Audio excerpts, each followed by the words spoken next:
अस्सलाम वालेकुम dear students. मैं हूं प्रोफेसर एहसान मरवत और आप देख रहे हैं हमारा YouTube channel physics with Ehsan. आज हम क्लास नाइन्थ और क्लास फर्स्ट ईयर के topic Newton's laws of motion को उर्दू में डिटेल के साथ डिस्कस करेंगे।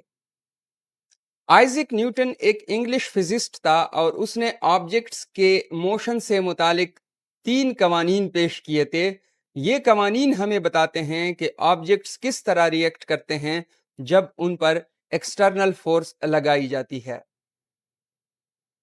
Newton's first law of motion, जिसे लॉ ऑफ इनर्शिया भी कहा जाता है, every object continues its state of rest or uniform motion in a straight line unless an external net force is applied to change its state।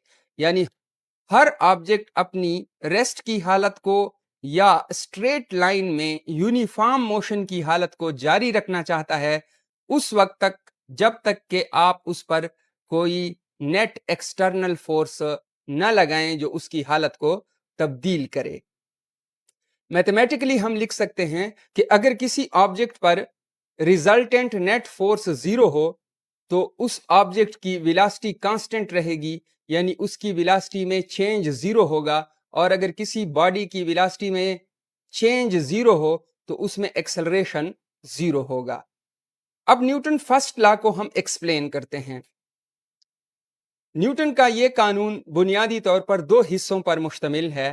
पहला हिस्सा उन object से मुतालिक है जो रेस्ट की हालत में होते हैं। तो अगर कोई ऑब्जेक्ट रेस्ट की हालत में हो यानी उसकी वेलोसिटी जीरो हो तो वो अपनी इसी रेस्ट की हालत को जारी रखेगा। ये बात हमारी रोजमर्रा जिंदगी के मुशाहिदे के मुताबिक है। फॉर एग्जाम्पल, अगर किसी टेबल पर कोई बुक पड़ी हुई हो तो वो इसी तरह रेस्ट की हालत में इस टेबल पर पड़ी रहेगी। ये खुद से हरकत नहीं करेगी जब तक कि हम इस पर कोई फोर्स न लगाएं। न्यूटन के पहले कानून हरकत का दूसरा हिस्सा उन ऑब्जेक्ट से मुतालिक है जो मोशन में होते हैं, यानी जो ऑब्जेक्ट कांस्टेंट स्पीड के साथ स्ट्रेट लाइन में मोशन करते हैं वो अपनी इसी हरकत को जारी रखना चाहते हैं जब तक कि उस पर कोई फोर्स न लगाई जाए। लेकिन ये बात हमारे मुशाहिदे के बरअक्स है। हम देखते हैं कि मुख्तलिफ ऑब्जेक्ट्स जो हरकत कर रहे होते हैं वो कुछ फासला तय करने के बाद रुक जाते हैं और उसकी वजह यह होती है कि उन पर रेजिस्टिव फोर्सेस जैसे कि फ्रिक्शन की फोर्स या एयर रेजिस्टेंस अमल कर रही होती है। फॉर एग्जाम्पल, अगर कोई फुटबॉल प्लेयर हो और वो फुटबॉल को पुश करे तो वो फुटबॉल थोड़ा सा फासला तय करने के बाद रुक जाता है। तो ये इसलिए रुक जाता है कि वहां पर अर्थ सरफेस और जो फुटबॉल की सरफेस है उनके दरमियान फ्रिक्शनल फोर्स होती है और एयर रेजिस्टेंस भी मामूली होती है, तो इस वजह से ये रुक जाता है। अगर हम इन रेजिस्टिव फोर्सेस को ख़त्म कर सकें तो ये फुटबॉल कांस्टेंट स्पीड के साथ अपनी हरकत को जारी रखेगा। अब हम डिस्कस करेंगे कि इनर्शिया क्या होता है। इनर्शिया किसी भी बॉडी की वो प्रॉपर्टी है जिसकी वजह से वो अपनी हालत में तब्दीली के खिलाफ मुजाहिमत करता है। यानी हर बॉडी का ये एक नेचुरल रुझान होता है कि वो अपनी रेस्ट की हालत को या यूनिफॉर्म मोशन की हालत को जारी रखे।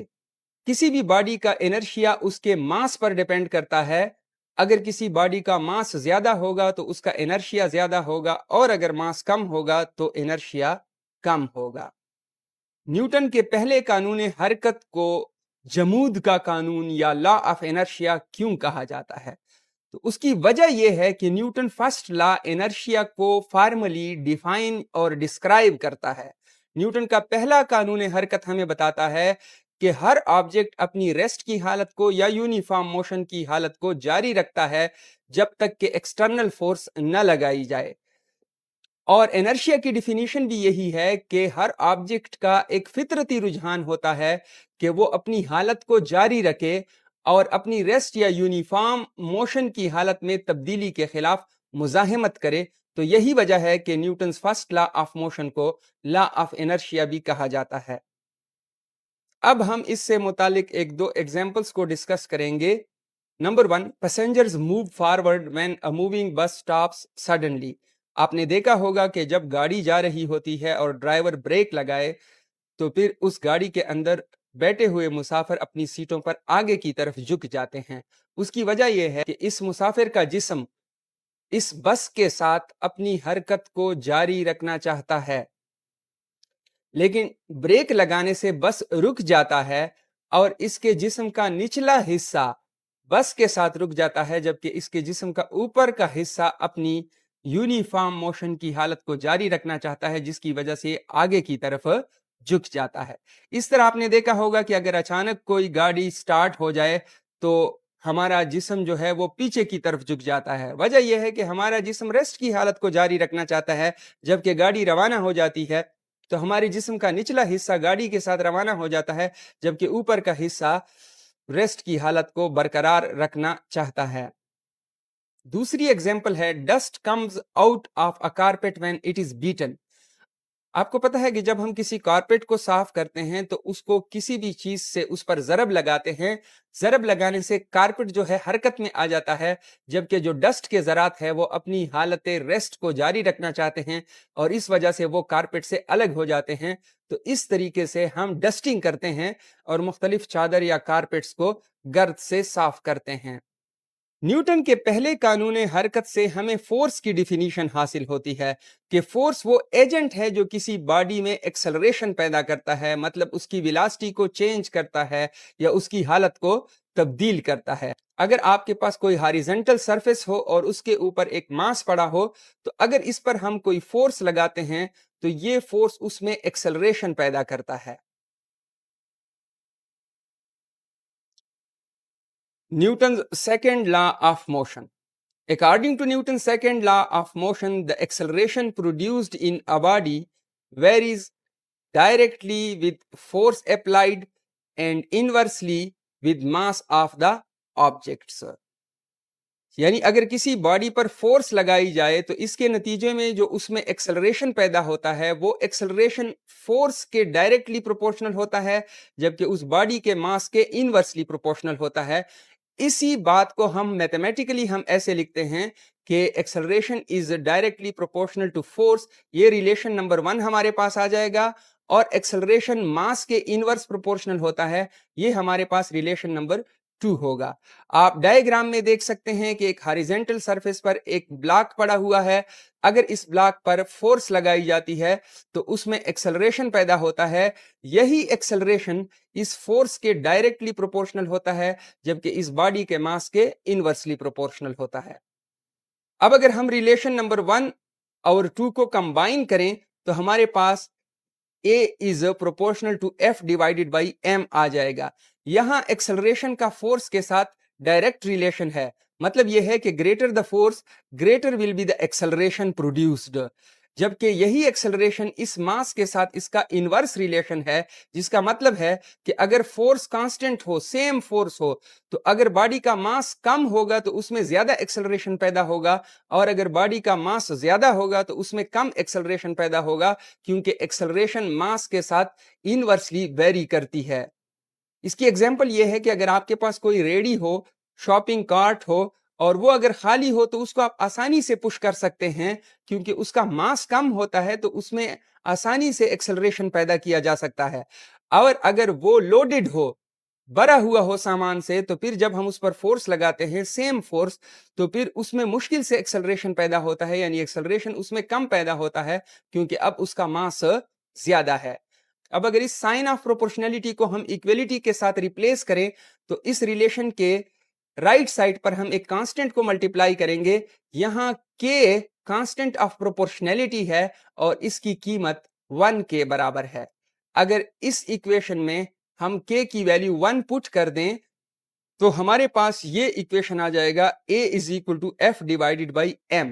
اگر ہم چاہتے ہیں کہ یہ بٹا کی صورت میں یا فریکشن کی صورت میں نہ ہو تو یہ ماس جو رائٹ سائڈ پر ڈیوائڈ ہے اس کو لیفٹ سائڈ پہ ملٹیپلائی کریں گے، F is equal to ma. اب جیسے کہ ہم جانتے ہیں کہ فورس ایک ویکٹر کوانٹٹی ہے، لہٰذا ہم اس کو ویکٹر فارم میں لکھ لیں گے F is equal to ma. یہ Newton second law of motion کی میتھمیٹیکل فارم ہے. Newton's third law of motion. For every action there is an equal but opposite reaction. ये तो बहुत ही मशहूर कानून है, यहाँ तक कि हम रोजमर्रा जिंदगी में भी अक्सर इस कानून को बयान करते हैं कि हर अमल का एक रद्द अमल होता है। फर्ज करें हमारे पास एक ऑब्जेक्ट है ए और एक दूसरा ऑब्जेक्ट है बी। अगर ये ऑब्जेक्ट ए इस बी ऑब्जेक्ट पर एक फोर्स लगाए और उसको हम एफ ए बी से शो करें, तो ये बी ऑब्जेक्ट भी ए ऑब्जेक्ट पर सेम मैग्नीट्यूड का फोर्स लगाएगा, लेकिन अपोजिट डायरेक्शन में लगाएगा। उस फोर्स को हम एफ बी ए से शो करते हैं। तो न्यूटन के कानून के मुताबिक एफ ए बी जो है वो एफ बी ए के मैग्नीट्यूड में बराबर होता है, डायरेक्शन में अपोजिट होता है। मैथमेटिकली हम इसको लिख सकते हैं F A B is equal to minus F B A. अगर आप इसको वेक्टर फॉर्म में नहीं लिखते तो फिर ये नेगेटिव साइन लगाने की जरूरत नहीं है। एक्शन रिएक्शन की फोर्सेस से मुतालिक तीन बातों को आपने लाजमी याद रखना है कि ये फोर्सेस मैग्नीट्यूड में इक्वल होते हैं, डायरेक्शन में अपोजिट होते हैं और ये डिफरेंट बॉडीज पर एक्ट करते हैं। मतलब ए बॉडी बी पर फोर्स लगाता है तो बी वाला बॉडी ए बॉडी पर फोर्स लगाता है। न्यूटन के तीसरे कानून के लिए दो बॉडीज का होना जरूरी है। अगर आपके पास सिंगल ऑब्जेक्ट हो तो फिर वहां पर न्यूटन का तीसरा कानून हरकत अप्लाई नहीं होता। दो बॉडीज का होना जरूरी इसलिए है कि एक बॉडी दूसरे बॉडी पर एक्शन की फोर्स लगाएगा, जबकि दूसरा बॉडी पहले वाले पर रिएक्शन की फोर्स लगाएगा। ये एक्शन और रिएक्शन की फोर्सेस कभी भी एक दूसरे को बैलेंस नहीं कर सकते, क्योंकि ये फोर्सेस दो डिफरेंट बॉडीज पर लग रहे होते हैं, एक सिंगल ऑब्जेक्ट पर नहीं लग रहे होते कि एक दूसरे को कैंसिल कर सकें। अब हम न्यूटन थर्ड लॉ की कुछ एग्जांपल्स को डिस्कस करते हैं। नंबर 1 पे है वॉकिंग, यानी हमारा जमीन पे चलना न्यूटन थर्ड लॉ की एग्जांपल है। हम जमीन पर चलते हुए जमीन पर एक्शन की फोर्स लगाते हैं, जबकि जमीन हम पर रिएक्शन की फोर्स लगाती है और हमें आगे की तरफ धकेलती है। हम जमीन को पुश इसलिए नहीं कर सकते क्योंकि अर्थ का मास बहुत ज्यादा है और हमारी जो फोर्स है एक्शन की फोर्स वो उसमें एक्सेलरेशन पैदा करने के काबिल नहीं है। इस तरह स्विमिंग यानी तैराकी, तैरना, ये भी न्यूटन थर्ड लॉ की एग्जांपल है। एक तैराक अपने हाथों और पैरों की मदद से पानी पर एक्शन की फोर्स लगाता है, जबकि पानी उसकी बॉडी पर रिएक्शन की फोर्स लगाता है और उसको तैरने के काबिल बनाता है। इस तरह पानी में कश्ती का तैरना भी न्यूटन थर्ड लॉ की एग्जांपल है। हम चप्पू की मदद से पानी पर एक्शन की फोर्स लगाते हैं और जवाब में पानी रिएक्शन की फोर्स लगाता है, जिसकी वजह से कश्ती आगे चल पाती है। फ्लाइंग ऑफ बर्ड्स यानी परिंदों का उड़ना, परिंदे भी अपने परों की मदद से हवा पर एक्शन की फोर्स लगाते हैं और हवा उन पर रिएक्शन की फोर्स लगाकर उनको उड़ने में मदद देती है। रॉकेट लॉन्च, जब हम किसी रॉकेट को लॉन्च करते हैं तो उससे गैस खारिज होती है जो जमीन पर प्रेशर के साथ पड़ती है और जमीन पर एक्शन की फोर्स लगाती है, जबकि जमीन जवाब में उस पर रिएक्शन की फोर्स लगाता है और रॉकेट आगे चल पाता है। रिकॉइल ऑफ अ गन, जब आप बंदूक से फायर करते हैं तो गन के जरिए से बुलेट पर एक्शन की फोर्स लगती है और बुलेट बड़ी तेजी के साथ आगे की तरफ चली जाती है, जबकि जवाब में बुलेट भी गन पर रिएक्शन की फोर्स लगाती है, जिसकी वजह से बंदूक को पीछे की तरफ झटका लगता है। लेकिन बंदूक उस रफ्तार के साथ इसलिए नहीं जा सकता क्योंकि उसका मास बुलेट की निस्बत बहुत ज्यादा होता है। हमारे वीडियो लेक्चर को देखने के लिए बहुत शुक्रिया। अगर आपको लगता है कि ये लेक्चर मुफीद हैं और आपको इससे कुछ फ़ायदा हुआ है तो हमारे वीडियो लेक्चर्स को लाइक करें, हमारे चैनल को सब्सक्राइब करें और अपने क्लासमेट्स और दोस्तों के साथ ज़रूर शेयर करें ताकि हमारा चैनल ग्रो कर सके। इंशाल्लाह आपको इस चैनल पर मज़ीद इस तरह के लेक्चर मिलेंगे जिससे आप मुस्तफ़ीद हो सकें। बहुत शुक्रिया, अपना ख्याल रखिएगा। अल्लाह हाफिज़।